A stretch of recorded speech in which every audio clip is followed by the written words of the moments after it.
Pour sauver ma famille, j'ai épousé un millionnaire âgé et faible. Lors de notre nuit de noces, je suis entré dans la chambre. Il a enlevé son masque, et quand j'ai vu son visage, je me suis figé.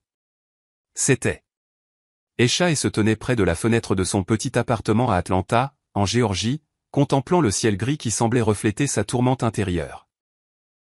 La pluie martelait la vitre, les gouttes se fondant en ruisseaux informes, un peu comme sa vie s'était dissoute dans le chaos au cours des derniers mois. Bienvenue sur la chaîne. Je partage de nouvelles histoires de vie ici chaque jour, et j'apprécierais vraiment que vous vous abonniez et que vous aimiez ma vidéo. Maintenant, revenons à mon histoire. Je suis sûr que vous l'aimerez si vous continuez à écouter jusqu'à la fin. Esha, tu es toujours là? Appela une voix faible depuis la pièce voisine.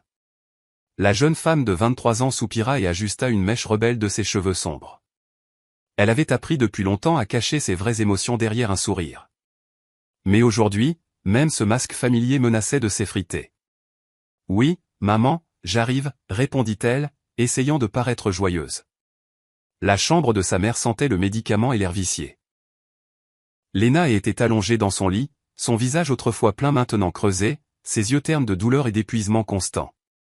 La maladie la consumait depuis près d'1 an, et la famille n'avait pas d'argent pour un traitement approprié. Je t'ai apporté du thé. Esha posa la tasse sur la table de chevet et s'assit sur le bord du lit. Comment te sens-tu? Ne demande pas. Sa mère essaya de sourire, mais cela ressemblait plus à une grimace. Où est ton père? Papa? Il est parti parler à ses gens. Lena ferma les yeux et une larme roula sur sa joue. Mon Dieu, comment en est-on arrivé là? J'avais dit à Marcus de ne pas leur emprunter d'argent. Je le lui avais dit. Esha serra la main de sa mère.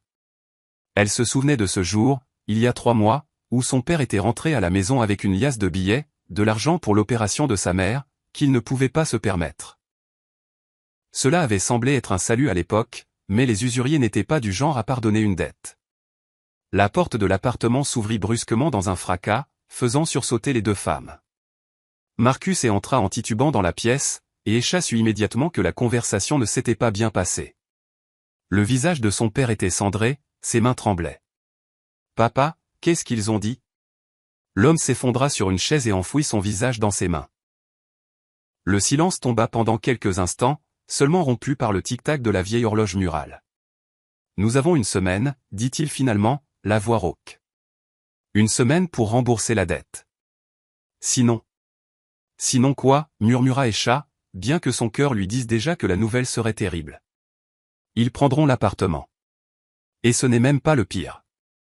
Quoi d'autre? Ils ont dit qu'il y avait une option. Marcus leva les yeux vers sa fille, des yeux pleins de douleur et de honte. Leur patron est un homme riche.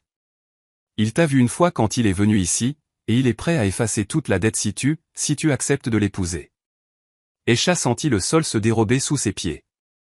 Elle entendit les mots, mais son cerveau refusait de les comprendre. Tu es sérieux, s'étouffa-t-elle. Papa, dis-moi que c'est une sorte de mauvaise blague. Je ne le ferai jamais. La voix de Marcus se brisa. Esha, je ne te demanderai jamais ça, mais ils ont dit que si nous ne payons pas, ils ne prendront pas seulement l'appartement. Ils ont promis que ta mère ne verrait pas la fin du mois. Lena suffoqua, et Esha se sentit pétrifiée. Des fragments de pensée traversèrent son esprit, chacun plus terrifiant que le précédent. Qui est-il? Demanda-t-elle, surprise par son propre calme. Son nom est Elias Thorne. Il a près de 60 ans. On dit qu'il marche à peine suite à une maladie, mais il est incroyablement riche, influent. Son père parlait sans lever les yeux. Nous n'avons pas le choix, ma chérie. Les jours suivants passèrent dans un brouillard. Esha s'acquittait mécaniquement de ses tâches, s'occupant de sa mère, cuisinant, nettoyant, mais à l'intérieur, une tempête d'émotions contradictoires faisait rage.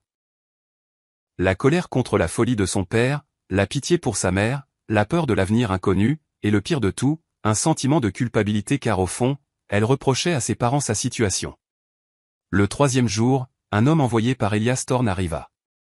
Il était grand, bien bâti, d'environ 40 ans, et portait un costume coûteux. Il semblait si déplacé dans leur appartement morne qu'Esha faillit en rire. Presque. Je m'appelle Darius Powell, se présenta-t-il en lui tendant une carte de visite. Je suis l'assistant de Monsieur Thorne. Il m'a demandé de vous donner ceci. Aisha prit l'enveloppe avec des mains tremblantes. À l'intérieur se trouvait la photo d'un manoir qui ressemblait à un palais et une courte note. Ce sera votre maison. Je vous promets que vous ne manquerez de rien. Eta James Thorne est un homme de parole, poursuivit Darius en observant sa réaction. Il comprend que la situation est inhabituelle, mais il est prêt à subvenir non seulement à vos besoins, mais aussi à ceux de vos parents. Votre mère aura les meilleurs médecins, un traitement à l'étranger si nécessaire. Et qu'obtient-il en retour? La voix d'Aisha était plus froide qu'elle ne l'aurait cru. J'ai besoin de connaître la vérité. Que veut-il vraiment de moi? Darius Powell hésita un instant, choisissant ses mots. Elias Thorne a près de 60 ans. Il est gravement malade après un AVC. Le côté gauche de son corps est à peine fonctionnel. Il marche avec une grande difficulté, en s'appuyant sur une canne et l'aide d'une infirmière. Les médecins lui donnent 1 an, peut-être 2 au maximum. Il n'a pas d'héritier, pas de famille. Il est seul. L'homme fit une pause. Il veut passer le reste de sa vie non pas dans la solitude. Il a besoin de compagnie, d'une épouse qui sera à ses côtés. Donc, je suis censé être une infirmière? L'amertume perça dans la voix d'Aisha. Une épouse, corrigea Darius. Une épouse légitime. Après sa mort, vous hériterez de toute sa fortune. C'est une fortune considérable. Croyez-moi, votre famille sera à l'abri pour le restant de ses jours. Aisha regarda sa mère, qui était allongée dans la pièce voisine, ayant entendu chaque mot de la conversation. Leurs regards se croisèrent, et dans les yeux de Lena, Aisha vit une supplique et la volonté de tout abandonner pour que sa fille ne se sacrifie pas. J'ai des conditions, dit Aisha, se surprenant elle-même par la fermeté de sa voix. Le traitement de ma mère commence immédiatement. La dette de mon père est complètement annulée aujourd'hui, et je veux le rencontrer avant le mariage. Monsieur Thorne, il préfère ne pas se montrer avant le mariage, commença Darius, mais Aisha le coupa. Ce sont mes conditions. Soit je le vois avant, soit il n'y a pas d'accord. L'assistant sortit son téléphone et se dirigea vers la fenêtre, parlant à voix basse avec quelqu'un. Aisha entendit des bribes de phrases. Elle insiste? Je comprends. D'accord, je vais lui dire. Finalement, il revint. Monsieur Thorne est d'accord. Demain à 15 heures, une voiture viendra vous chercher pour vous emmener au domaine. Il lui tendit une autre enveloppe, celle-ci épaisse. Ceci est une avance pour le traitement de votre mère. Vous recevrez le reste après l'enregistrement du mariage. Quand Darius partit, Aisha ouvrit l'enveloppe. À l'intérieur, il y avait plus d'argent qu'elle n'en avait jamais vu de sa vie.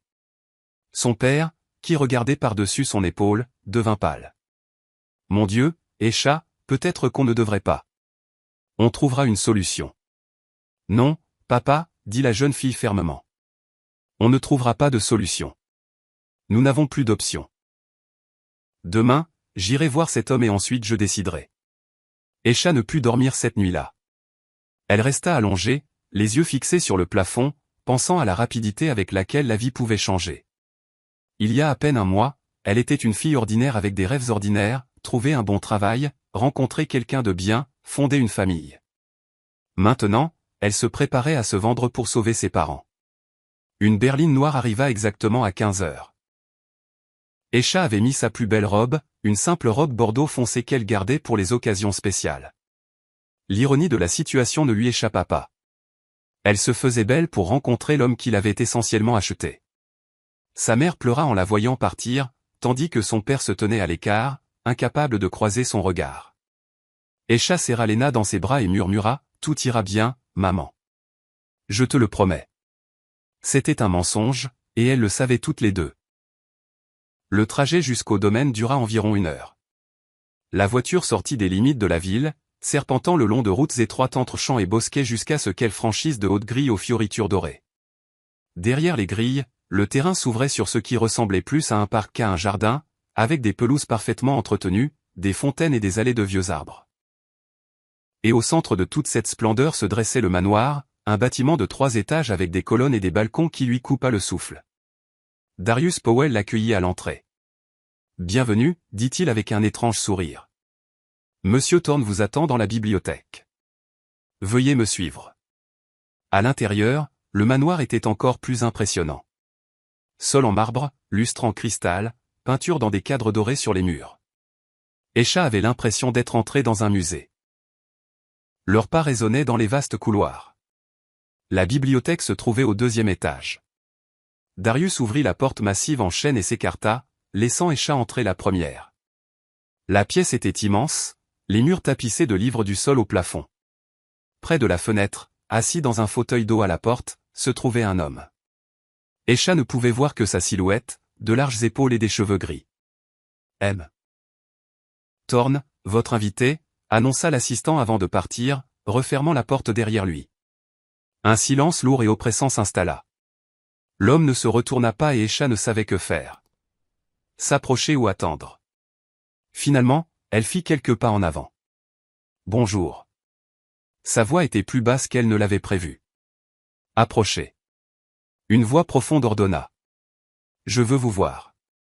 Esha contourna lentement le fauteuil et s'arrêta. Devant elle était assis un homme dont le visage était dissimulé par un étrange demi-masque qui couvrait la partie supérieure de son visage et un œil. Seul son menton couvert d'une barbe grise naissante et ses lèvres fines étaient visibles. Son bras gauche reposait sans vie sur la coudoir, tandis que sa main droite reposait sur le pommeau d'une canne. N'ayez pas peur, ricana-t-il en remarquant sa réaction. L'AVC n'a épargné ni le corps ni le visage. Le côté gauche est paralysé. Le visage est déformé. Un spectacle désagréable, je suis d'accord. C'est pourquoi je porte ce masque. Esha déglutit. Sa voix était forte, ne correspondant pas à l'image d'un patient fragile. Asseyez-vous, fit-il en désignant un fauteuil en face de lui. J'imagine que vous avez des questions. Pourquoi moi, laissa échapper Esha en s'asseyant. Vous avez tant d'argent. Vous pourriez engager n'importe qui, n'importe quelle compagnie. Pourquoi me forcer à vous épouser? Elias Thorne resta silencieux quelques secondes, comme s'il réfléchissait à sa réponse. Parce que vous ne viendrez pas à moi par cupidité, dit-il finalement. Vous n'êtes pas ici parce que vous voulez mon argent pour vous-même. Vous êtes ici pour votre famille. Cela en dit long sur votre caractère. Il fit une pause. Toute ma vie, j'ai été entouré de gens qui voulaient quelque chose de moi. De l'argent, des relations, de l'influence. Pas une seule personne qui était avec moi juste pour être avec moi. Et vous pensez que je serai avec vous juste pour être avec vous? Esha ne put se retenir. Vous venez de dire vous-même que je suis ici pour ma famille. Oui, mais au moins vous êtes honnête sur vos motivations, répondit-il. Et je sais que vous ne me trahirez pas. Votre loyauté envers votre famille est une garantie que vous remplirez votre part du marché. Quelle part exactement? Demanda Esha. Que attendez-vous de moi? Elias Thorne se leva péniblement, s'appuyant lourdement sur sa canne. Il avait en effet du mal à se tenir debout, sa jambe gauche traînant sur le sol. Juste être près de moi, dit-il d'un air las. Dîner avec moi. Me parler. Me lire des livres. Créer l'illusion que j'ai une famille, que je ne meurs pas seul. Il se tourna vers la fenêtre. C'est tout. Esha regarda la silhouette voûtée près de la fenêtre et ressentit un étrange mélange de pitié et de révulsion. Pitié parce qu'il était un homme mourant et seul. Révulsion parce qu'il utilisait sa richesse pour acheter de la compagnie sans demander ce qu'elle voulait. Et si je refuse, demanda-t-elle doucement. Si je me lève maintenant et que je pars. Elias Thorne se tourna et son unique œil visible brilla de quelque chose comme de la surprise. Alors l'argent que j'ai donné pour le traitement de votre mère devra être rendu, et la dette de votre père restera. Je ne vous retiendrai pas par la force. Le choix vous appartient toujours, Esha. Elle se leva et s'approcha de la fenêtre, se tenant à côté de lui. D'ici, la vue sur le jardin, baignée par la lumière du crépuscule, était magnifique. Quelque part au-delà de ces hauts murs se trouvait son ancienne vie. Le petit appartement, la mère malade, le père rongé par la culpabilité, la pauvreté et le désespoir. Quand a lieu le mariage, demanda-t-elle sans quitter la fenêtre des yeux. Dans une semaine. Une cérémonie discrète, seulement le strict nécessaire, pas de célébration, sauf si vous vous y opposez. Je ne m'y oppose pas, Esha se tourna vers lui. J'ai une autre condition. J'écoute. Je veux continuer à rendre visite régulièrement à mes parents, et je veux qu'ils puissent venir ici quand maman se sentira mieux. Elias Thorne hocha la tête. Bien sûr. C'est votre maison maintenant. Vous pouvez inviter qui vous voulez. Il fit quelques pas vers la porte. Chaque pas était un effort visible. Darius vous montrera les chambres. Vous pouvez choisir celle que vous voulez, sauf la mienne. Vos affaires seront apportées demain.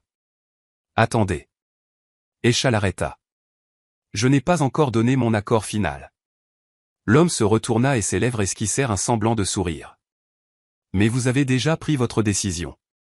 Je le vois. Il ouvrit la porte. Bienvenue dans la cage dorée, Esha. Quand la porte se referma derrière lui, la jeune fille se laissa retomber dans le fauteuil et se couvrit le visage de ses mains. Il n'y avait pas de larmes. Elle les avait apparemment toutes versées ces derniers jours. Seul le vide et l'épuisement subsistaient. Darius Powell apparut environ 10 minutes plus tard et la conduisit à travers le manoir. Il y avait tellement de pièces qu'Esha perdit le compte. Salon, salle à manger, salle de billard, une salle de sport, un jardin d'hiver. Les chambres se trouvaient au 3e étage. Une suite entière de pièces avec de hauts plafonds et d'immenses fenêtres. Cette partie du domaine est entièrement à votre disposition, expliqua l'assistant. Monsieur Thorne occupe des chambres au 1er étage. Il lui est difficile d'utiliser les escaliers. Vous pouvez choisir n'importe quelle chambre. Esha s'arrêta devant une chambre dans le coin du bâtiment. Les fenêtres offraient une vue sur le jardin d'un côté et sur les bois de l'autre. La pièce était lumineuse et spacieuse, le mobilier cossu mais pas ostentatoire. Celle-ci, dit-elle. Excellent choix, approuva Darius. Quelqu'un vivait ici auparavant. Il hésita. Peu importe. Demain, je ferai en sorte que vos effets personnels soient apportés ici. Et maintenant, permettez-moi de vous escorter au dîner. Monsieur Thorne vous attend dans la petite salle à manger à 19h. Resté seul, Esha se dirigea vers la fenêtre et appuya son front contre la vitre froide. En bas, un jardinier taillait les haies, une scène paisible et ordinaire. Mais à l'intérieur d'Esha, tout était en ébullition. Elle se souvint des paroles d'Elias Thorne sur la cage dorée, avec quelle justesse il l'avait dit. Tout était là. Richesse, confort, sécurité, tout sauf la liberté. À 19h ce soir-là, elle descendit dans la petite salle à manger. La petite pièce avait la taille de tout leur appartement. Une longue table était dressée pour 2 personnes aux extrémités opposées. Elias Thorne était déjà assis à sa place. Le masque dissimulait toujours son visage. « Veuillez vous asseoir », fit-il en désignant le siège opposé. Le dîner se déroula dans un silence oppressant. Esha toucha à peine à sa nourriture, bien que les plats fussent exquis. Elias Thorne mangeait lentement, maniant maladroitement sa fourchette de la main droite. « Parlez-moi de vous, dit-il finalement. Que faisiez-vous? Que aimez-vous? Je travaillais à la bibliothèque municipale, répondit brièvement Esha. J'aime lire. Quel genre de livres? Les classiques. Dostoïevski, Tolstoï. Je lis aussi de la fiction moderne. Nous avons une grande bibliothèque ici, nota-t-il. Vous pouvez prendre n'importe quel livre. J'aime aussi lire, mais ma vue baisse maintenant. Il serait agréable que vous me lisiez à voix haute parfois. Esha hocha la tête sans croiser son regard. Après le dîner, Esha retourna dans sa chambre et resta longtemps près de la fenêtre, regardant dans l'obscurité. Les étoiles dans le ciel semblaient lointaines et froides, comme sa nouvelle vie. Elle essaya d'imaginer vivre ici en permanence, que c'était sa maison, mais l'idée ne parvenait pas à s'installer dans son esprit. Le matin, elle fut réveillée par un coup à la porte. Une femme d'une 50aine d'années, vêtue d'une robe grise stricte, se tenait sur le seuil. « Bonjour », dit-elle avec un léger accent. « Je m'appelle Esther. Je suis la gouvernante. Monsieur Thorne m'a demandé de vous dire que le petit déjeuner est servi à 8h. Vos affaires ont été livrées. J'ai fait en sorte qu'elles soient placées dans le dressing. » Esha entra dans le dressing et s'arrêta sur le seuil. Sa modeste valise de vêtements était perdue au milieu des nouvelles robes, costumes et chaussures. Tout était cher, de haute qualité, clairement choisi à sa taille. « D'où vient tout cela » demanda-t-elle, déconcertée. Monsieur Thorne s'en est occupé, haussa les épaules Esther. Il a dit qu'une épouse devait avoir l'air d'une épouse. Si quelque chose ne va pas, dites-le moi, et nous les changerons. Esha passa la main sur une robe en soie. Elle n'aurait pu que rêver de telles choses auparavant. Maintenant, elle avait une garde-robe entière, mais cela ne lui apportait aucune joie. Chaque robe était un rappel du prix qu'elle avait payé. Les jours suivants se fondirent dans une routine monotone. Petit déjeuner et dîner avec Elias Thorne, mené avec une conversation polie mais tendue. Longues heures dans la bibliothèque où elle lui lisait à voix haute, promenade solitaire dans le jardin. Elias Thorne n'insistait pas sur sa présence constante. Il lui donnait de la liberté, mais cette liberté était illusoire. Elle était toujours dans une cage, même si elle était dorée.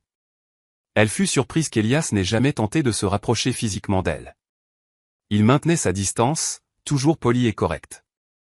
Parfois, elle surprenait son regard, l'unique œil visible derrière le masque, la regardant avec une sorte de mélancolie, mais il détournait immédiatement le regard.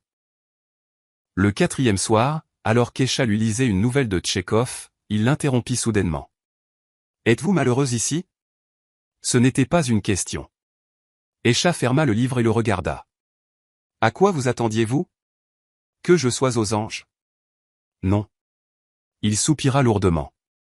Mais j'espérais qu'avec le temps, vous vous habitueriez au moins à la vie en captivité. À me vendre ? L'amertume perça dans sa voix. Vous avez sauvé votre famille, rétorqua-t-il. Ce n'est pas une vente, c'est un sacrifice. Il y a peu de différence. Esha se leva. Puis-je y aller ? Je suis fatigué. Elias Thorne hocha la tête et elle se dirigea vers la porte, mais sa voix l'arrêta. Esha, je sais ce que vous pensez de moi, et peut-être avez-vous raison, mais croyez-moi, si j'avais eu un autre moyen. Il se tut. Bonne nuit. Elle partit sans répondre. Dans le couloir, elle croisa Darius Powell. Comment se sent-il ? Demanda l'assistant. Fatigué, répondit sèchement Esha, essayant de le dépasser, mais il la retint avec une question. Savez-vous pourquoi il porte le masque en permanence ? Il a dit que son visage est paralysé après l'AVC. Darius la regarda étrangement. Oui, bien sûr. C'est la seule raison. Il hocha la tête et partit, laissant Esha perplexe. Que voulait-il dire ? Le mariage eut lieu exactement une semaine plus tard, comme Elias Thorne l'avait promis. Une petite cérémonie au bureau de l'état civil, sans invité ni célébration. Seulement eux deux, Darius Powell comme témoin et une femme âgée qu'Esha n'avait jamais vue auparavant. Elias Thorne arriva dans un costume noir formel, s'appuyant sur sa canne. Le masque dissimulait toujours la moitié de son visage. Esha portait une simple robe blanche, l'un des nouveaux ajouts à sa garde-robe. Elle n'avait pas eu le courage de se regarder dans le miroir avant de partir. La cérémonie fut courte et sans joie. Lorsque le greffier les déclara mari et femme, Elias Thorne ne tenta pas d'embrasser la mariée. Il lui prit simplement la main. Sa paume était étonnamment chaude et sèche. Il murmura « Merci ». Esha ne répondit pas. Une boule dans la gorge l'empêchait de prononcer un mot. Après l'enregistrement, Darius Powell les ramena au domaine. Sur le chemin, Esha regardait par la fenêtre, ne voyant pas le paysage qui défilait. Elle était maintenant officiellement Madame Thorne. Elle réalisa soudain qu'elle ne connaissait même pas le nom de famille de son mari. « Quel est votre nom de famille ?» demanda-t-elle, brisant le silence. Elias Thorne eut un petit rire. « Thorne. Et maintenant, c'est le vôtre. C'est ironique, n'est-ce pas ? Les épines, Thorne en anglais, ne sont guère un symbole de loyauté et d'amour, mais pour nous. » Il ne termina pas sa phrase, mais Esha comprit. Ils avaient un contrat, un marché, mais certainement pas de l'amour. Ce soir-là, Esther apparut dans la chambre d'Esha avec un plateau. « Monsieur Thorne m'a demandé de vous dire que le dîner se tiendra dans ses appartements, » dit la gouvernante en posant le plateau sur la petite table. « Il vous attend ce soir à 21h. » Dans ses appartements, répéta Esha, le cœur battant plus vite. « Mais nous dînons toujours dans la salle à manger. Aujourd'hui est un jour spécial. » Esther évita son regard. Le mariage, après tout. Quand la gouvernante partit, Esha s'effondra sur le lit. Ses mains tremblaient. Elle savait que ce moment devait arriver, mais elle n'y était toujours pas préparée. Toute la journée, elle s'était convaincue qu'Elias était trop malade, trop fragile pour des relations conjugales. Mais si elle se trompait ? À 21h, rassemblant tout son courage, elle descendit au premier étage. Les appartements d'Elias Thorne se trouvaient dans l'allée du manoir, où elle n'était jamais allée. Le couloir était faiblement éclairé. Des ombres dansaient sur les murs. Elle frappa à la porte massive. « Entrez », appela sa voix. La pièce était étonnamment modeste. Un grand lit avec un couvre-lit sombre, quelques fauteuils, des étagères de livres, une cheminée allumée. Une petite table était dressée pour un dîner à deux avec des bougies, du vin et des plats exquis. Elias Thorne se tenait près de la cheminée, portant toujours son masque. Il se tourna en entendant ses pas. « N'ayez pas peur, dit-il, comme s'il lisait dans ses pensées. Je ne le ferai pas. Je vous ai juste demandé de dîner.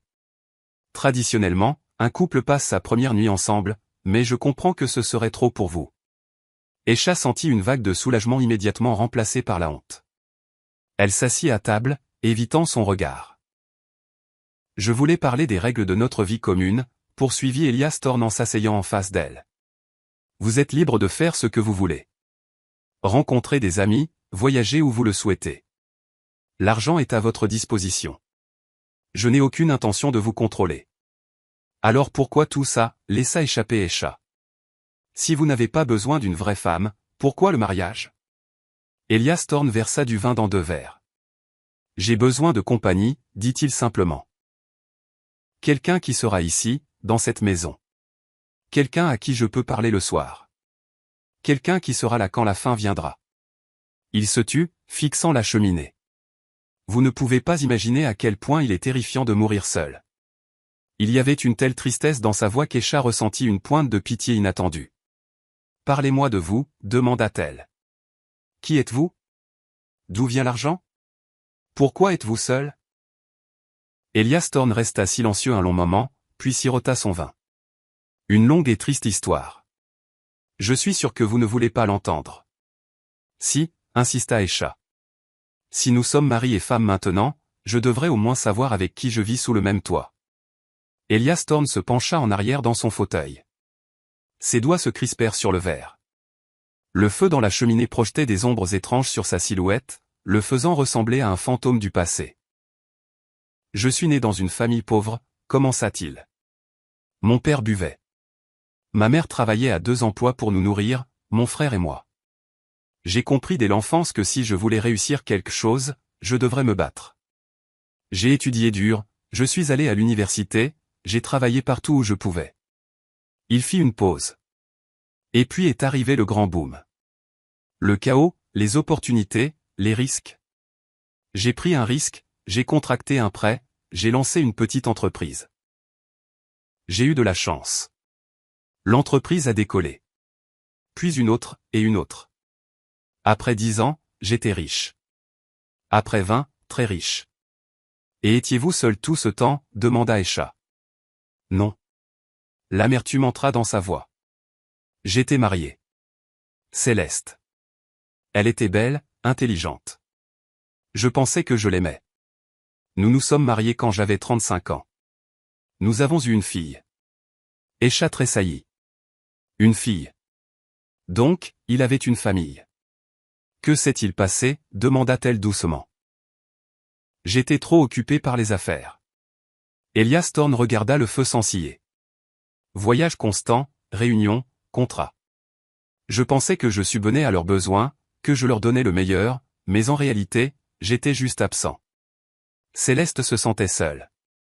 Et puis elle a rencontré un autre homme, mon ancien partenaire commercial. Sa voix devint dure. Ils ont eu une liaison dans mon dos pendant 1 an. Quand je l'ai découvert, j'ai fait une scène. Céleste a pris notre fille et est partie avec lui. Et votre fille? Quel âge avait-elle? 12 ans. Elle s'appelait Zoé. Il serra le poing. J'ai essayé de me battre pour elle, mais ma femme a retourné l'enfant contre moi. Elle a dit que je les avais abandonnés, que l'argent était plus important pour moi. Zoé a cessé de me parler. Et puis il y a eu l'accident. Aisha se figea, sentant quelque chose de terrible. Céleste et son nouveau mari conduisaient. Zoé était avec eux. Un chauffeur ivre a traversé la ligne médiane. Elias Thorne se tut et Aisha vit sa main trembler. Tous les 3 sont morts sur le coup. Zoé avait 16 ans. Je suis vraiment désolé, murmura Esha. Et pour la première fois, sa sympathie était sincère. Après ça, je me suis fermé à tout le monde. Elias Thorne continua. Je me suis plongé encore plus dans le travail. J'ai construit ce domaine. Je pensais y créer une sorte de nid familial où je pourrais un jour amener mes petits-enfants. Stupide, n'est-ce pas? Il sourit amèrement. Et puis l'AVC est arrivé. Le médecin a dit, stress, surmenage, âge. Je me suis retrouvé enchaîné à ce corps-piège, dont la moitié ne fonctionne pas. Esha le regarda et quelque chose changea en elle. Ce n'était pas seulement un vieil homme riche qui avait acheté une jeune femme. C'était un homme brisé qui avait perdu tout ce qui comptait. C'est pour ça que vous portez le masque, dit-elle. Pas seulement à cause de la paralysie. Elias Thorne hocha la tête. Je ne veux pas voir la pitié dans les yeux des gens. Il me suffit de la voir dans le miroir chaque matin. Ils restèrent assis en silence, seulement rompus par le crépitement du bois dans la cheminée. Esha réfléchissait à ce qu'elle avait entendu. Sa propre douleur n'avait pas disparu, mais maintenant elle comprenait qu'Elias souffrait aussi. La chambre que j'ai choisie, dit-elle soudain. Darius Powell a commencé à dire que quelqu'un y vivait avant. C'était Zoé? Elias Thorne tressaillit comme s'il avait été frappé. Oui, parvint-il à dire. Je l'ai meublée, préparée pour l'arrivée de ma fille, en espérant qu'elle me rendrait visite un jour, mais elle n'est jamais venue. Après sa mort, j'ai ordonné de fermer la chambre. Personne n'y est entré pendant près de 7 ans. Devrais-je en choisir une autre, proposa Esha. Non, répondit-il sèchement. Au contraire. Qu'il y ait de nouveau de la vie dans cette chambre. Qu'elle ne reste pas comme un mausolée vide. Il se leva, s'appuyant lourdement sur sa canne. Il est tard. Vous devriez aller vous reposer. Esha se leva, mais s'attarda à la porte. Monsieur Thorne, merci de m'avoir raconté. Je suis vraiment désolé. C'est du passé. Il la congédia d'un geste de la main, mais elle pouvait voir à quel point ses épaules étaient tendues. Bonne nuit, Esha. Esha monta dans sa chambre et ne put dormir pendant un long moment. L'histoire d'Elias Thorne la hantait. Elle imaginait la petite Zoé qui n'avait vécu entre ses murs que dans les rêves de son père. La jeune fille qui n'a jamais su qu'une maison l'attendait. Le matin, Esha se réveilla au son de la pluie. Des gouttes grises tambourinaient contre la vitre, transformant le jardin extérieur en une aquarelle floue. Elle s'habilla et descendit pour le petit déjeuner, mais Elias n'était pas à table. Il ne se sent pas bien, expliqua Esther en lui versant du café. Le médecin est avec lui maintenant. Il a dit qu'il devrait se sentir mieux d'ici le déjeuner. Est-ce grave? Demanda Esha, surprise de sa propre inquiétude. Une exacerbation. Cela arrive après le stress ou le surmenage. La gouvernante secoua la tête. La journée d'hier a été difficile pour lui. Le mariage? Parler du passé. Esha ressentit une pointe de culpabilité. Puis-je lui rendre visite? Esther haussa les sourcils de surprise. Bien sûr. Vous êtes sa femme maintenant. Attendez juste que le médecin termine son examen. Esha passa la matinée dans la bibliothèque à essayer de lire, mais ses pensées revenaient constamment à Elias. Vers midi, Darius Powell apparut. Monsieur Thorne vous demande de venir si cela ne vous dérange pas. Elle le suivit jusqu'aux appartements de son mari. Elias Thorne était allongé dans son lit, pâle, mais il n'avait toujours pas enlevé le masque. En voyant Esha, il essaya de se redresser, mais elle lui fit signe de rester. Restez allongé. Comment vous sentez-vous? Je survivrai. Il sourit faiblement. Je suis désolé d'avoir gâché votre premier jour de mariage. N'importe quoi. Esha rapprocha une chaise du lit et s'assit. Vous devez vous reposer. Peut-être que je devrais vous lire quelque chose. Elias la regarda avec surprise. Vous n'êtes pas obligé. Je sais, mais j'en ai envie. Elle prit le livre sur la table de chevet, un recueil de nouvelles de Tchekhov, et commença à lire. Sa voix était calme et mélodieuse, remplissant la pièce. Elias Thorne ferma les yeux, et pour la première fois depuis des jours, l'expression de son visage devint paisible. Elle lut pendant environ 1 heure. Quand elle termina l'histoire, elle vit qu'Elias dormait. Elle se leva doucement, se préparant à partir, mais sa voix l'arrêta. Ne partez pas, s'il vous plaît. Esha se retourna. Il n'avait pas ouvert les yeux, mais sa main était légèrement tendue vers elle. Asseyez-vous simplement ici. Je me sens mieux quand vous êtes là. Elle retourna à la chaise et ils restèrent assis en silence. La pluie dehors redoubla, se transformant en averse. Le feu crépitait dans la cheminée. Et dans ce calme, Esha réalisa soudain qu'elle ne se sentait plus aussi accablée qu'avant. Quelque chose avait changé après la conversation de la veille. Ce soir-là, quand Elias alla mieux, ils dînèrent ensemble dans sa chambre. Il mangea peu mais était de meilleure humeur. « Votre mère, dit-il entre deux plats. Darius s'est arrangé avec la clinique. Elle sera admise pour un examen diagnostic complet après-demain. Les meilleurs spécialistes. Merci.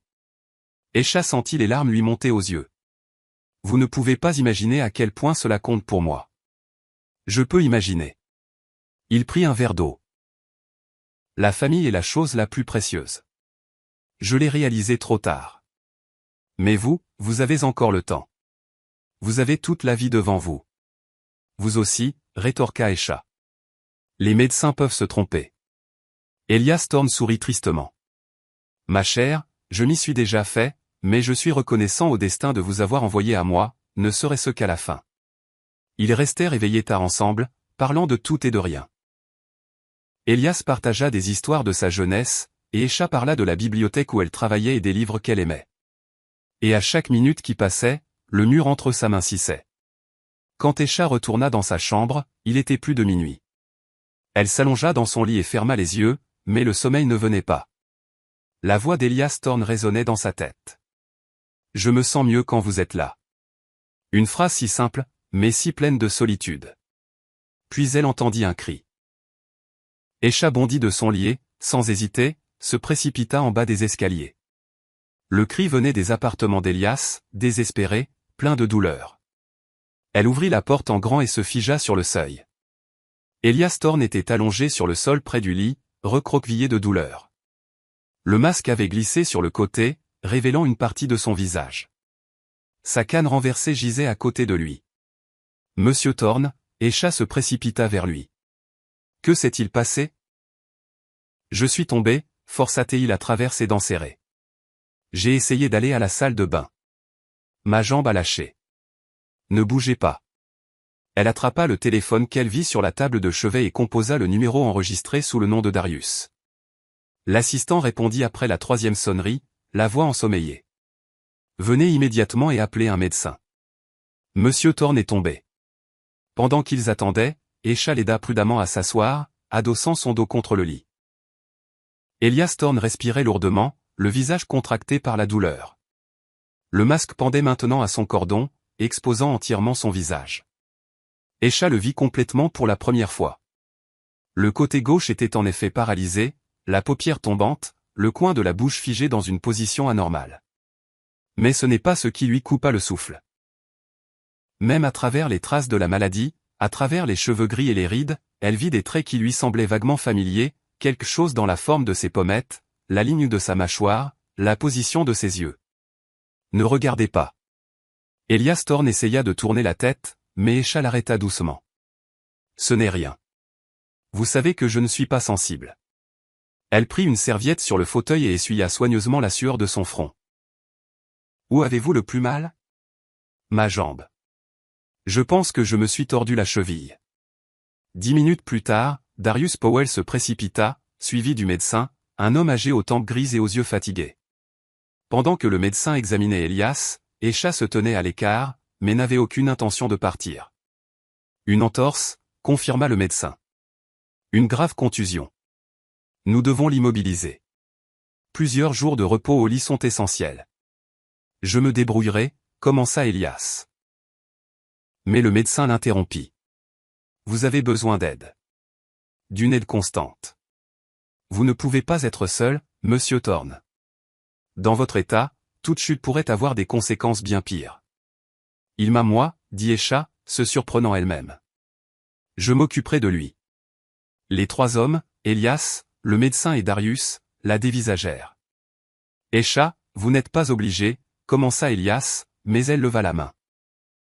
Je suis votre femme officiellement, et les femmes s'occupent de leurs maris quand ils sont malades, alors ne discutez pas. Le médecin hocha la tête d'un air approbateur et commença à donner des instructions. Aisha écoutait attentivement, mémorisant chaque mot. Quand le médecin et Darius Powell partirent enfin, elle aida Elias à se mettre au lit. « Pourquoi faites-vous ça » demanda-t-il doucement alors qu'elle le couvrait d'une couverture. « Nous savons tous les deux que ce n'est pas un vrai mariage. » Aisha s'assit sur le bord du lit. « Peut-être que ce n'est pas réel au sens habituel, mais vous avez aidé ma famille. Vous avez donné à ma mère une chance de vivre, et je ne peux pas rester les bras croisés quand vous souffrez. » Elias Thorne la regarda longuement, et quelque chose comme des larmes brilla dans son œil visible. « Vous êtes incroyable, murmura-t-il. Zoé aurait été tout aussi gentille, tout aussi compatissante. « Parlez-moi d'elle, demanda Aisha. Comment était-elle ? Et Elias Thorne lui parla de la petite fille honnête qui adorait lire des contes de fées, de comment elle rêvait de devenir médecin, de son rire qui ressemblait à des clochettes. Il parlait et des larmes coulaient sur son visage, non plus cachées par le masque. Aisha lui tint la main et écouta en silence. Et plus tard, quand il s'endormit, épuisée par la douleur et les souvenirs, elle resta assise près de lui, non pas dans sa chambre luxueuse du 3e étage, mais ici, dans le fauteuil près de son lit. Le matin, elle se réveilla en sentant quelqu'un la couvrir d'un plaid. En ouvrant les yeux, elle vit Esther. « Vous êtes resté debout toute la nuit. » La gouvernante secoua la tête.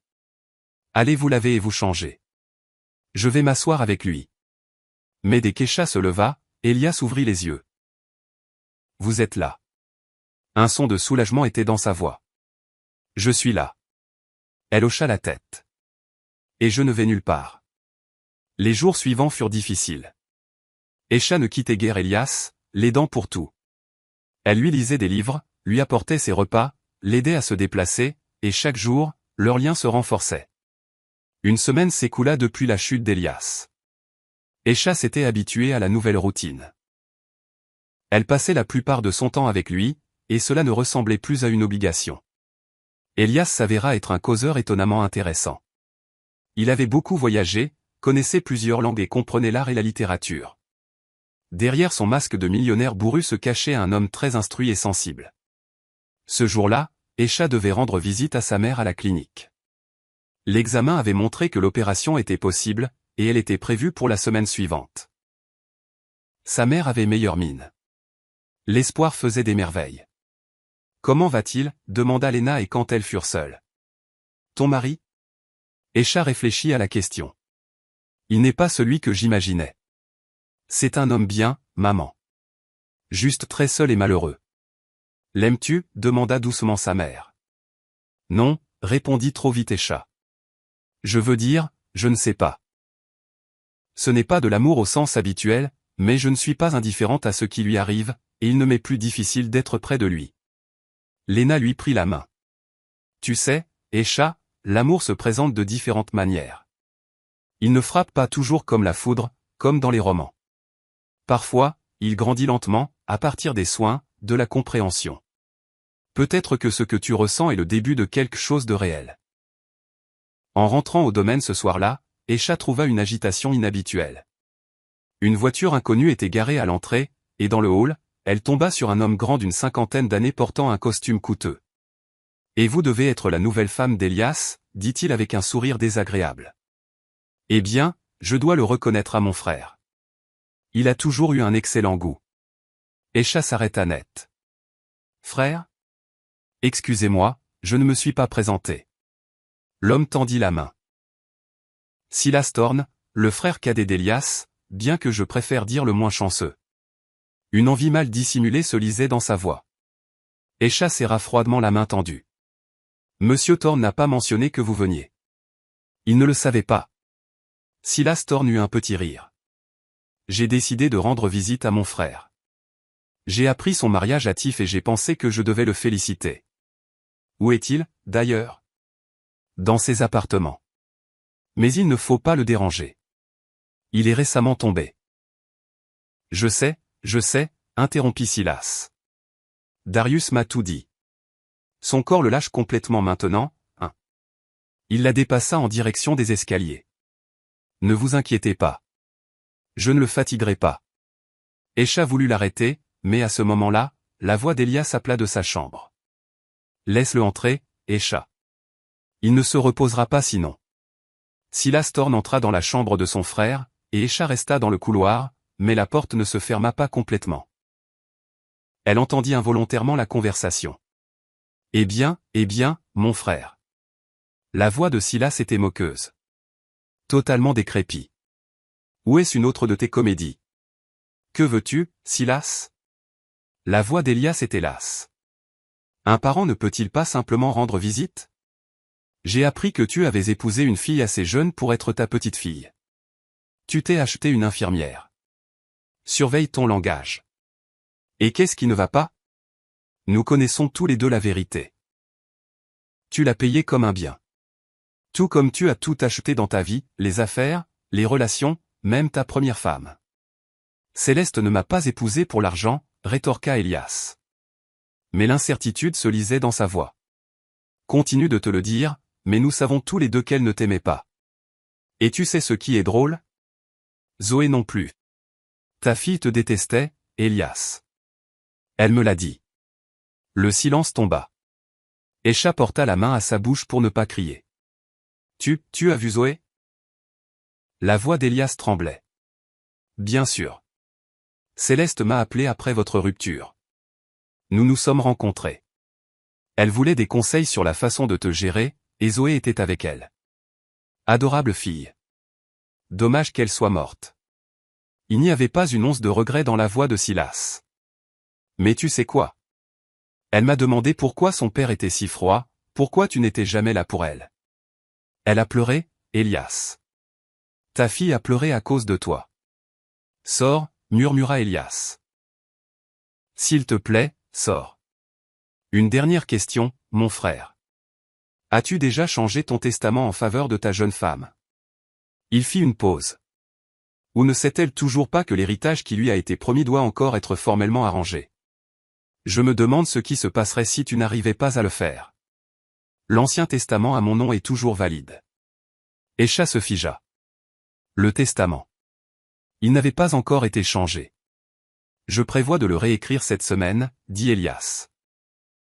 J'ai déjà pris rendez-vous avec le notaire. Tu prévois de le faire, imita Silas. Mais tu ne l'as pas encore réécrit. Et vu ta santé, tu pourrais ne pas y arriver. Pense-y.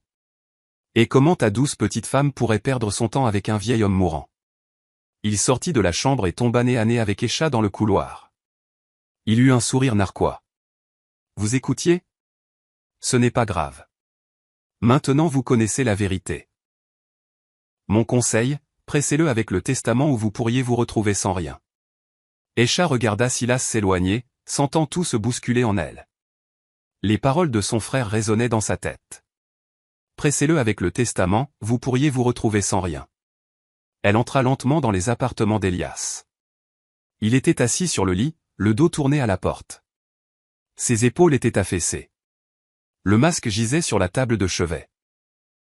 Il avait cessé de le porter en présence d'Escha après la nuit de sa chute.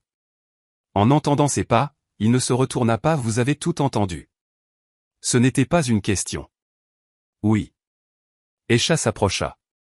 Est-ce vrai que le testament est toujours à son nom?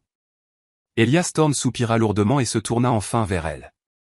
Son visage, déformé par la paralysie, paraissait particulièrement triste sous la faible lumière des lampes du soir. Oui. Je l'ai rédigé il y a des années, quand Silas et moi étions encore en bons termes. Après la mort de Zoé, je n'ai tout simplement pas vu l'intérêt de le changer. Il n'y avait plus personne à qui laisser ma fortune. Il la regarda. Quand vous avez accepté de m'épouser, j'ai immédiatement dit à Darius de contacter le notaire. Je voulais tout vous transférer. Pourquoi ne l'avez-vous pas fait? Le notaire était en déplacement. Il ne rentrera qu'après-demain. J'allais vous le dire, mais... Il s'arrêta. J'avais peur que vous pensiez que j'essayais d'acheter votre affection, que l'argent était tout ce que je pouvais offrir. Escha s'assit sur le tabouret à côté du lit. Ses pensées s'emballaient. Darius lui avait promis l'héritage avant même le mariage. Donc, Elias avait vraiment prévu de changer le testament depuis le début. Mais s'il n'y arrivait pas? Si quelque chose arrivait avant la rencontre avec le notaire? À quoi pensez-vous? Demanda doucement Elias Thorne. Je pense que Silas a raison, admit elle. J'ai vraiment accepté ce mariage à cause de l'argent. Pas pour moi, mais quand même à cause de l'argent. Cela ne me rend pas meilleur que les gens que vous appelez les acheteurs dans votre vie. Non, rétorqua vivement Elias Thorne. Vous n'êtes pas comme ça. Silas a dit ces choses intentionnellement pour semer la zizanie entre nous. Il est envieux et cupide. Il l'a toujours été. Je l'ai aidé, je lui ai donné de l'argent pour ses affaires, je l'ai sorti de ses dettes, mais il en voulait toujours plus. Il voulait ce que j'avais, mais il ne voulait pas travailler pour l'obtenir. Il a dit, tu as tout acheté dans la vie, même Céleste. Elias Thorne ferma les yeux et une grimace de douleur traversa son visage. Peut-être qu'il a raison. Peut-être que je pensais vraiment que l'argent résolvait tout. J'ai comblé Céleste de cadeaux, je lui ai acheté une immense maison, une voiture chère. Je pensais que c'était de l'amour. Donner à une personne tout ce qu'elle voulait. Mais j'ai oublié le plus important, lui donner moi-même, mon temps, mon attention. Il ouvrit les yeux et regarda Esha. Avec vous, je ne veux pas répéter cette erreur. Je ne veux pas qu'il y ait seulement de l'argent entre nous. Mais nous avions déjà un accord. Esha sentit sa voix trembler. Vous m'avez acheté. Vous avez payé pour ma compagnie. N'est-ce pas la même chose? Au début, oui, admit Elias. Mais maintenant. Esha, dites-moi honnêtement. Quand vous étiez assise près de mon lit la nuit où je suis tombé, quand vous me lisiez des livres, que vous vous occupiez de moi cette semaine, l'avez-vous fait uniquement parce que j'ai payé le traitement de votre mère? Ou y avait-il autre chose? Esha resta silencieuse. Elle ne savait pas quoi répondre car elle ne comprenait pas entièrement ses propres sentiments. Quand elle s'occupait d'Elias, ce n'était pas un fardeau. De plus, elle s'inquiétait pour lui. Elle était préoccupée quand il n'allait pas bien. Mais était-ce de l'amour ou simplement de la pitié pour un homme seul et malade? Je ne sais pas, admit-elle finalement. Je me soucie vraiment de ce qui vous arrive, mais je ne peux pas dire que je vous aime. Ce serait un mensonge. Je ne demande pas d'amour. Elias Thorne tendit la main et couvrit doucement la sienne. Je vous demande juste de ne pas partir, de rester avec moi jusqu'à la fin. Et pas à cause de l'argent, pas à cause du testament, mais simplement parce que je me sens mieux quand vous êtes là. Esha regarda leurs mains jointes. Sa paume était chaude. Ses doigts serraient doucement sa main. Et dans ce contact, il n'y avait rien d'exigeant, rien d'insistant, seulement une demande et de l'espoir. D'accord, murmura-t-elle. Je resterai. Ils restèrent ainsi plusieurs minutes en silence. Puis Esha retira prudemment sa main. Vous devez vous reposer, et moi, j'ai besoin de réfléchir. Elle quitta la pièce et monta dans la sienne. Toute la nuit, elle ne put dormir, se retournant dans son lit, rejouant la conversation avec Elias et les paroles de Silas dans sa tête. Au matin, elle avait pris une décision. Au petit déjeuner, elle dit à Elias. Je veux que vous ne changiez pas le testament. Il laissa tomber la fourchette qu'il s'apprêtait à utiliser pour manger son omelette. Quoi? Ne changez pas le testament en mon nom, répéta fermement Esha. Je ne veux pas que l'argent pèse entre nous. Je ne veux pas penser à l'héritage chaque fois que vous vous sentez mal. Et je ne veux pas que vous pensiez que je suis seulement ici pour cette raison. Esha, c'est de la folie. Elias Thorne secoua la tête. Vous m'avez épousé à la condition que vous recevriez une sécurité. Je ne peux pas. Vous pouvez. Esha l'interrompit. Vous ne me devez rien. Maman reçoit déjà son traitement. La dette de papa est effacée. C'est assez. Le reste, c'est seulement si je le mérite vraiment. Pas en tant que femme sous contrat, mais en tant que... Elle fit une pause, cherchant ses mots. En tant que quelqu'un qui vous était vraiment cher. Elias Thorne la regarda longuement, et des larmes brillèrent dans son œil visible. Vous êtes incroyable, murmura-t-il. Absolument incroyable. Je ne veux tout simplement pas vivre avec l'idée que j'attends votre mort pour de l'argent, avoua Esha. Ce que vous avez déjà fait pour ma famille est suffisant. Et si vous voulez toujours me laisser quelque chose, ne le faites que lorsque vous serez certain que je le mérite, pas avant. Darius Powell apparut à l'embrasure de la porte. M. Thorne, le notaire s'est libéré plus tôt. Il peut venir ce soir si cela vous convient. Elias et Escha échangèrent un regard. Il haussa un sourcil interrogateur, et elle hocha la tête. La décision était prise. Dites-lui que j'ai changé d'avis, dit Elias Thorne à l'assistant. Je ne changerai pas le testament. Darius Powell les regarda tous les deux avec surprise, mais resta silencieux, se contentant de hocher la tête et de partir. Les jours suivants se déroulèrent dans une étrange tension. Escha sentit que sa décision de refuser le testament avait changé quelque chose entre elle et Elias. Il la regardait différemment, avec une sorte de révérence et de tendresse qui n'existait pas auparavant, et elle-même se surprenait à le regretter plus souvent quand il n'était pas là. L'opération de sa mère fut un succès. Escha passa toute la journée à la clinique, tenant la main de son père, qui était fou d'inquiétude. Lorsque le chirurgien sortit de la salle d'opération et annonça que tout s'était bien passé, Marcus fondit en larmes et Escha sentit le poids qui l'écrasait depuis des mois se lever enfin de ses épaules. Ce soir-là, elle retourna au domaine, fatiguée mais heureuse. Elias Thorne l'attendait dans la bibliothèque, et quand elle partagea la nouvelle, il sourit sincèrement malgré son visage déformé. « Je suis heureux, Escha. Très heureux pour vous et votre famille. C'est entièrement grâce à vous. » Elle s'assit à côté de son fauteuil. « Sans vous, maman n'aurait pas survécu pour voir l'opération. Alors j'ai fait au moins une bonne chose dans cette vie. » Il lui prit la main. « Vous savez, j'ai réfléchi à ce que vous avez dit à propos du testament. Et je veux que vous sachiez que je prendrai toujours soin de vous. Peut-être pas par le testament, mais il y a d'autres moyens. Un fonds en fiducie, par exemple. Silas ne pourra pas contester ça. M. Thorne, s'il vous plaît. » Il lui serra la main.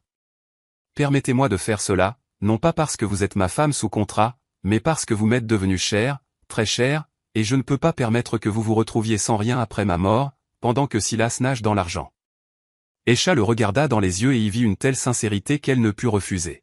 « D'accord, mais seulement un montant raisonnable, pas toute la fortune. »« D'accord ?»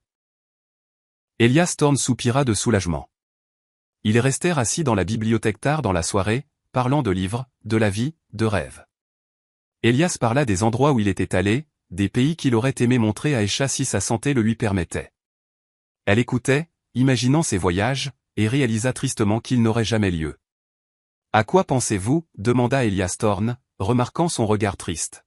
« Je pense que c'est injuste. Vous en savez tant. Vous avez tant vu et maintenant vous êtes confiné à cette maison, à ce fauteuil. » Elle fit une pause. « Vous rêviez de me montrer le monde, mais nous savons tous les deux que c'est impossible. Tout n'est pas perdu. » Elias Thorne sourit de manière inattendue. « J'ai une idée, mais c'est une surprise.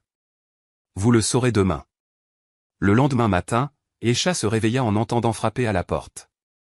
Esther apporta un plateau avec le petit déjeuner et sourit mystérieusement. « M. Thorne m'a demandé de vous dire de vous habiller chaudement et de descendre à l'entrée principale à 10 heures. »« Que se passe-t-il » demanda Escha, intrigué. « Vous verrez. » La gouvernante se contenta de sourire énigmatiquement. Exactement à 10 heures, Escha descendit. Elias Thorne l'attendait à l'entrée, vêtu d'un manteau chaud et s'appuyant sur sa canne. Darius Powell se tenait à proximité. « Nous allons faire un tour » annonça Elias. « Je veux vous montrer un endroit. » Ils montèrent dans la voiture, un SUV spacieux avec des sièges confortables, et partirent. Le trajet dura environ 1 heure. Escha regardait le paysage défiler par la fenêtre. Champs, bosquets, petite ville. Elias était silencieux, mais un sourire jouait sur son visage. Finalement, ils s'arrêtèrent près d'un petit lac entouré de bois. La rive était parsemée de feuilles d'automne colorées. L'eau était calme et claire, reflétant le ciel. Juste au bord de l'eau se trouvait un belvédère en bois avec vue sur le lac. « C'est mon endroit préféré » dit Elias quand ils sortirent de la voiture. Darius l'aida à atteindre le belvédère. « J'ai acheté ce terrain il y a des années. Je voulais construire une maison ici, mais je n'en ai jamais eu l'occasion. Et puis l'AVC est arrivé, et j'ai décidé que je ne reviendrai pas ici. Trop loin, trop difficile avec ma santé. Alors pourquoi sommes-nous venus ?»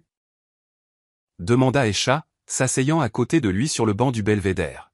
« Parce que j'ai réalisé que si ce n'est pas maintenant, ce ne sera jamais. » Elias Thorne regarda le lac. « Je ne peux pas vous montrer Paris ou Rome.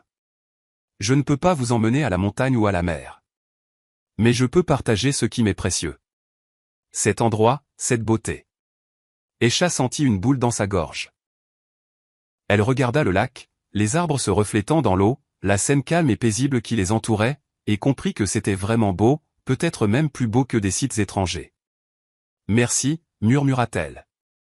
C'est un endroit vraiment spécial. Ils restèrent là plus d'une heure, profitant simplement du calme et de la paix. Elias Thorne raconta comment il avait trouvé le lac, comment il rêvait de construire une petite maison pour sa famille ici. Aisha écoutait et imaginait ce que sa vie aurait pu être si les choses s'étaient passées différemment.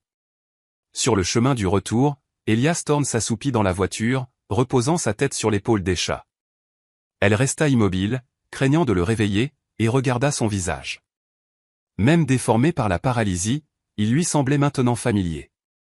Autrefois, elle n'avait vu qu'un vieil homme malade qui l'avait acheté. Maintenant, elle voyait une personne au cœur brisé qui essayait de trouver un peu de chaleur avant la fin. Et elle réalisa soudain qu'elle était tombée amoureuse.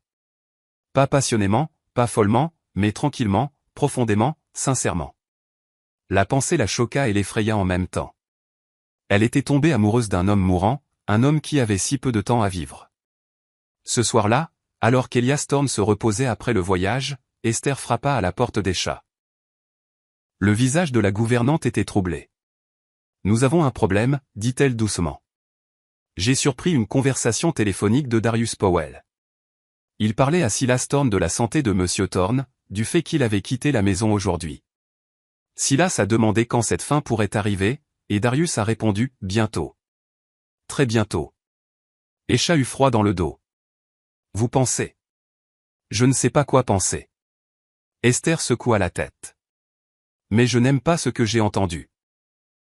Darius Powell travaille pour Monsieur Thorne depuis 20 ans, mais il connaît aussi très bien Silas.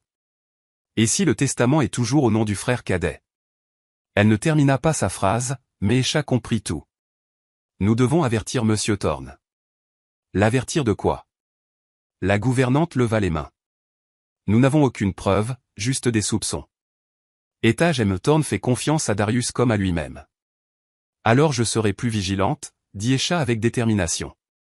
Je ne le quitterai pas d'une semelle. Pendant les jours suivants, elle ne quitta en effet guère Elias Thorne. Le matin, ils prenaient le petit déjeuner ensemble. Pendant la journée, elle lui lisait, ou ils discutaient simplement, et le soir, ils dînaient. Darius Powell tenta de l'éloigner plusieurs fois sous différents prétextes, des documents à signer ou pour parler de la décoration de sa chambre. Mais Aisha trouvait toujours une raison de rester avec Elias.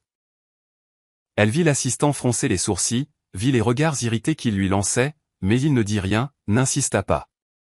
Peut-être qu'Esther s'était trompée. Peut-être que la conversation était anodine. Mais alors, quelque chose se produisit qui dissipa tous les doutes.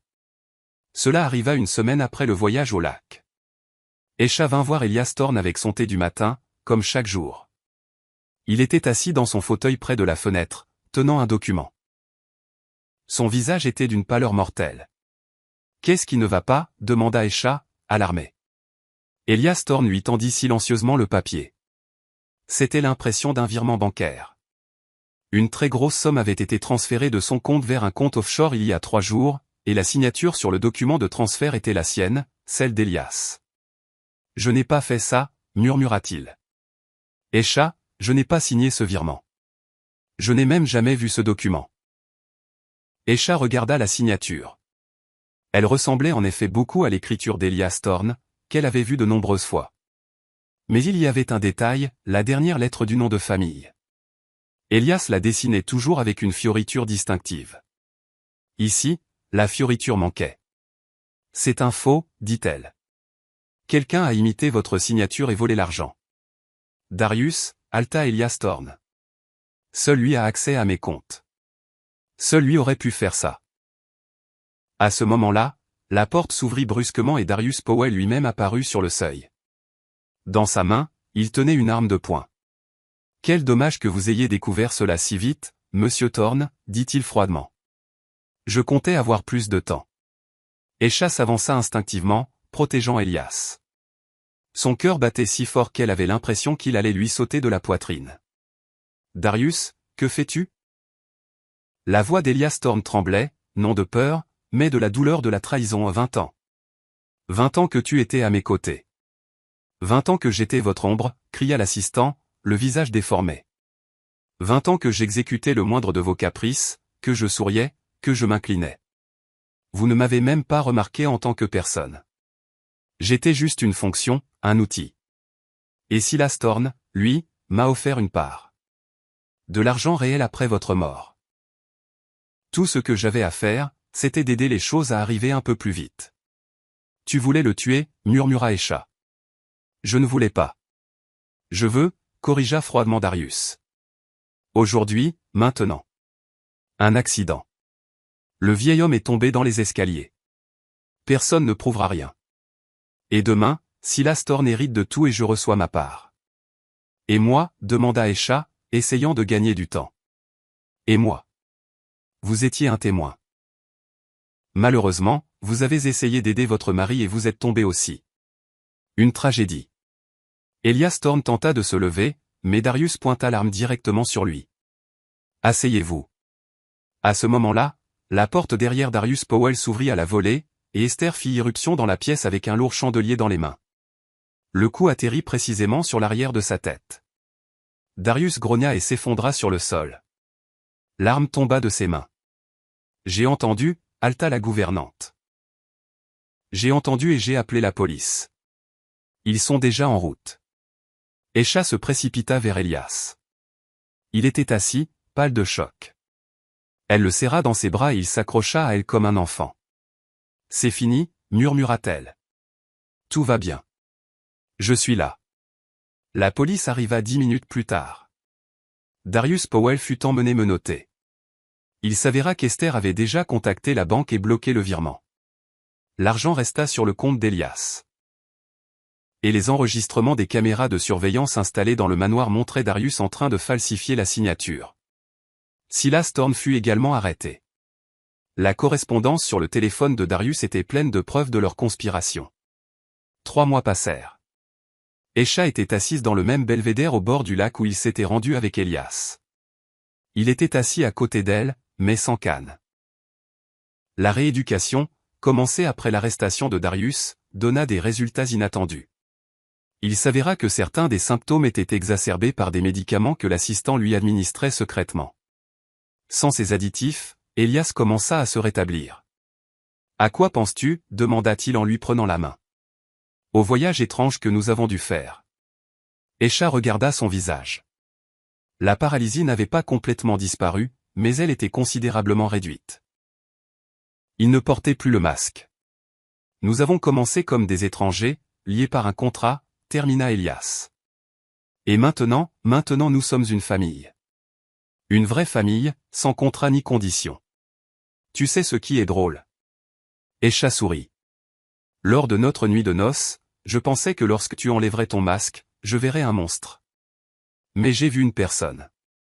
Juste une personne qui avait besoin d'amour. Et tu m'as donné cet amour. Elias Thorne se pencha et l'embrassa doucement, délicatement. Le premier vrai baiser de tout leur mois de mariage. Au loin, sur la rive du lac, des constructeurs posaient les fondations de la maison, celle dont Elias avait rêvé. Ce n'était plus un rêve, mais une réalité, leur avenir.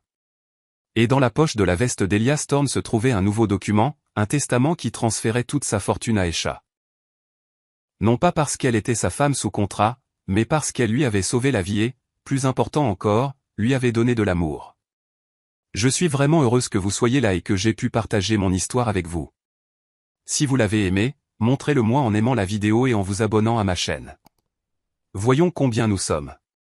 Écrivez dans les commentaires de quelle ville vous regardez et quelle heure il est. Je suis tellement curieuse de savoir d'où vous me suivez, vous tous, gens formidables.